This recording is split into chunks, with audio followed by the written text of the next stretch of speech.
So I want to share one of the best books that I ever came across on my healing journey that honestly helped me heal more than any other book.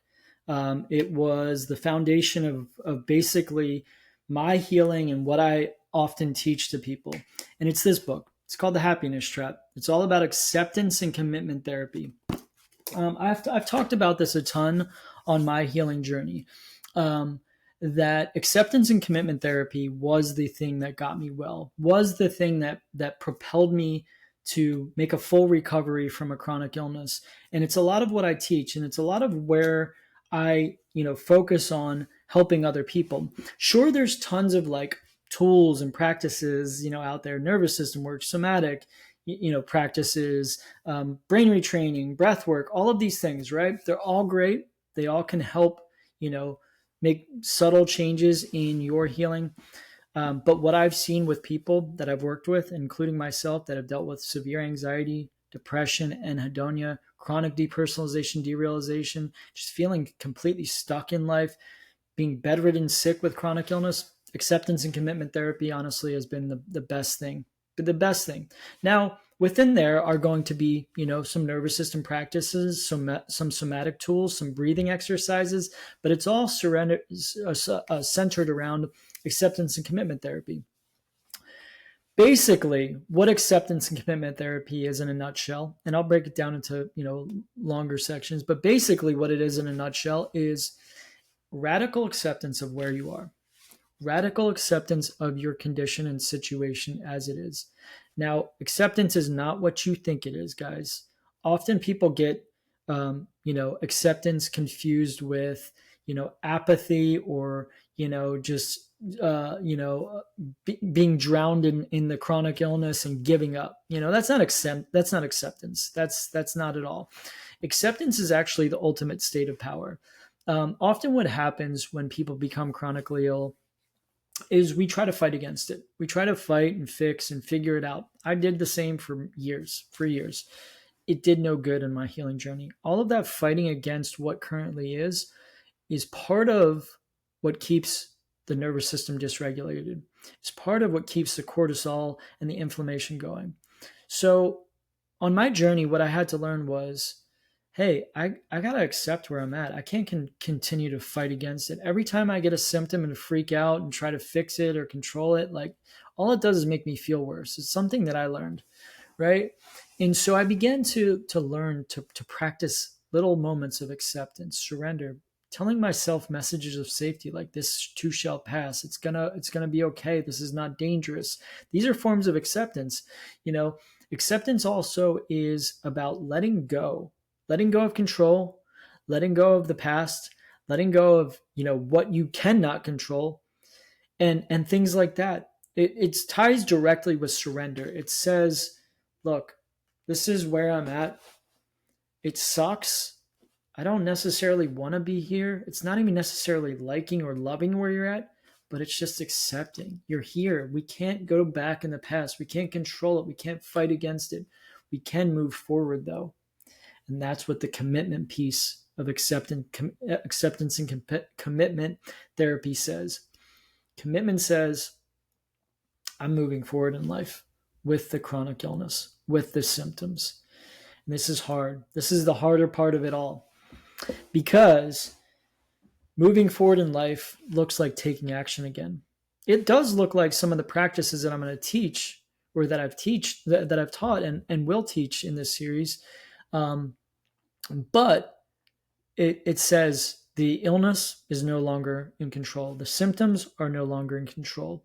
And it's about acting on your values, getting clear on what your values are. So you may be struggling with a chronic illness. You may have been struggling for years. You may be bedridden. Now you get to ask yourself, and you get to become empowered on your journey, asking yourself, well, what truly matters to me in life? What is the life that I truly want to live? Where do I want to see myself moving forward outside of this chronic illness? And even if this chronic illness and these symptoms don't resolve, am I happy with living the life that I've currently been living?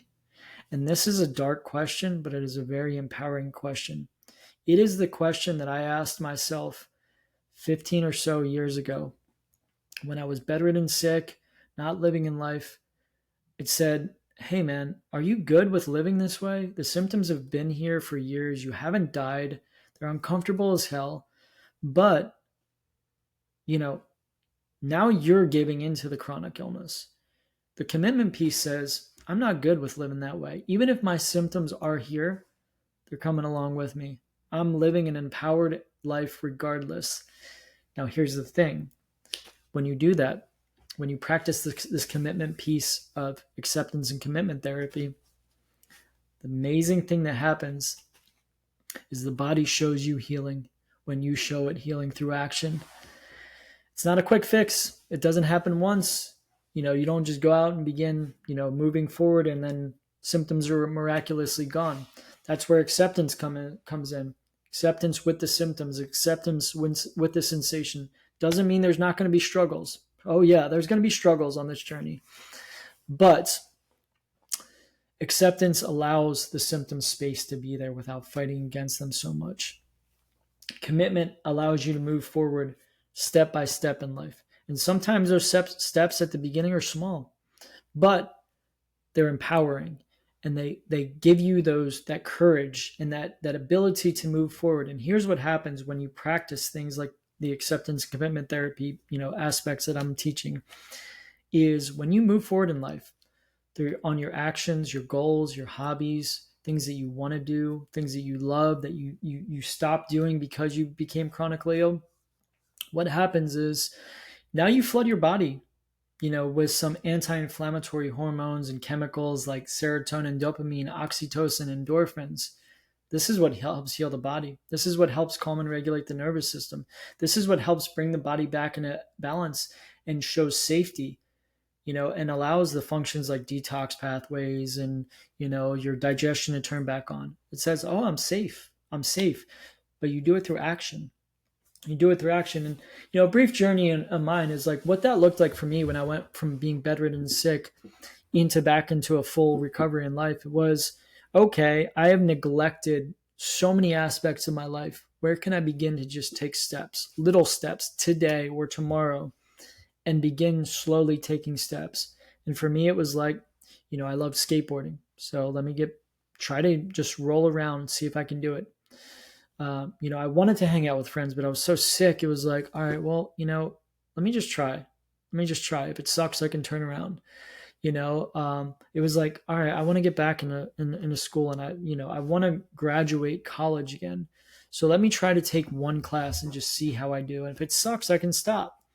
And it was just this experimentation with things in my life, getting back into hobbies, getting outside of the four walls of my house, like, stop feeling so much fear and danger and looking at some of these self-imposed limitations that I put on myself because of the illness and symptoms, and then slowly taking steps. And here's what I will say a lot about, this book and any other books on acceptance and commitment therapy or anything like that, is it shifts your focus from feeling how you feel constantly, from constantly focus on symptoms, how bad you feel, and healing, and it shifts your focus onto living. And here's the deal. Here's the thing that happens. Your body does not heal when you are focused on healing. It just doesn't. I wish it did. Trust me, I tried it. It doesn't. Your body heals when you are focused your attention elsewhere. When it's focused on hobbies, when it's focused on living, when it's focused, outside the four walls of your house, when you're engaged in things that bring you joy, happiness. And like I said, it is not easy. This is hard work, and it is not a quick fix. It takes months, in all reality, to start seeing really, good benefits. But those things, those wins add up. You start feeling a little bit more at home in your body. You start having these glimmers. It is going to be up and down. There are going to be times when you do things and it doesn't work. There are going to be times when you have breakthroughs and crashes and all of those things, but there is healing through the ups and downs. And this is what I will say. If you are struggling with a chronic illness, you're trying all of the nervous system work, you're trying all of the somatic tools, but you are sitting in the four walls of your house, constantly trying to heal while, being a recluse inside, just focused on healing. This is your invitation to begin practicing acceptance and commitment and getting out of the four walls of your house. It is often what I see when I work with clients, when I've seen people in my group class where yeah, they're learning some of the healthy practices. They're practicing visualization, meditation every day. They're practicing their tools, and they may even have some reduction in symptoms and all that, but they're waiting around till they get that clear bill of health or even those breakthroughs in health. And I tell them, hey, don't wait. Start taking action now. And here's what happens with everyone that I see is then they start taking action. Sometimes there's a little bit of, kick up in symptoms at the beginning because you're going against your comfort zone. Then they start having these breakthroughs. I talk to people all the time that go from bedridden and sick. They're back at the gym. They're opening businesses. They're traveling. And at the beginning, sometimes it's like, I don't know if I'm able to do this, right? They do it. And now their body rewards them with all of those healing chemicals that I was telling you about, right? And they're just like, wow, I can't believe it. And this is what I'm telling you guys, like, gives me chills, is like, that's what heals. When you do something you didn't think you were capable of doing, even with all of your symptoms, and you feel proud, you feel accomplished, you feel like, wow, I made it through that. The body is like, boom, here's some endorphins, here's some oxytocin, here's some serotonin. Here, you're going to feel a little bit better. And they do that. And often when they stack these things on top of one another, they go out, they try these things, they do these things they didn't think they were capable of.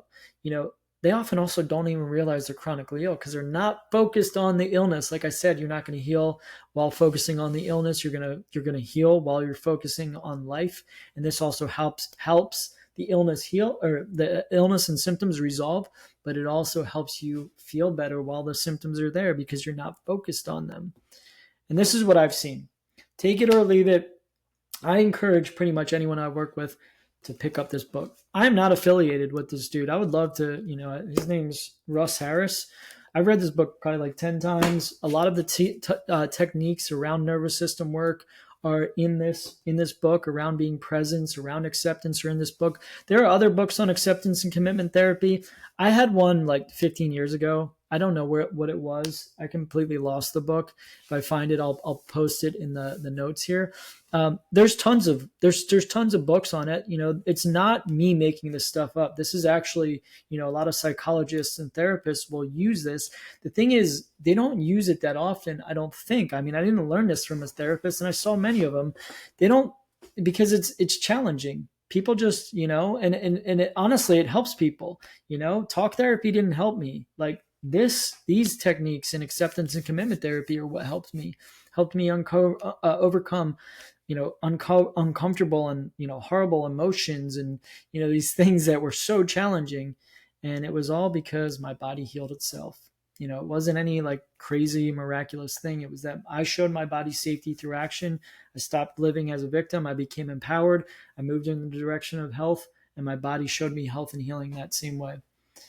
If you guys don't believe this, that's okay. There are countless studies out there that show this is one of the most effective forms for treating things like anxiety, depression, depersonalization. This is what I've done in research and studied on as well. There are a lot of peer-reviewed journals on acceptance and commitment therapy for overcoming these things, chronic illness, and all of that.